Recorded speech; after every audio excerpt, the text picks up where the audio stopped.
Moviy gumbazlar ostida dunyoni titratgan saltanat, qad rostlagan davr.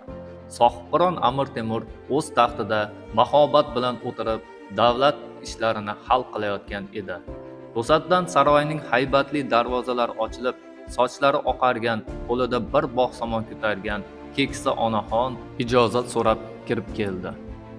Keksa ayol: "Ey sohibqiron, sizning adolatingiz umidida keldim.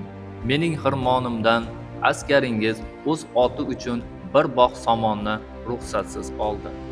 Bu men uchun qishki zaxira edi. Bugun bu kichik o'g'irlikka ko'z yumsangiz, ertaga butun xalqning mulki talanmaydimi? Men sizdan adolat so'rayman", dedi. Saroyga sukunat cho'kdi. Amir Temurning nigohi o'tkirlashdi.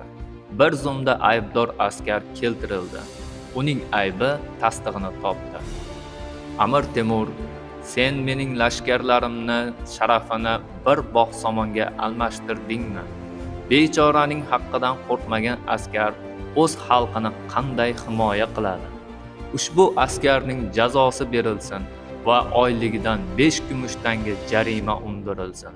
2 tangasi somonning haqqi, 3 tangasi esa onaizorning saroygacha kelgan ovoragarchiligi uchun tovon bo'lsin, toki bu boshqalarga dars bo'lsin."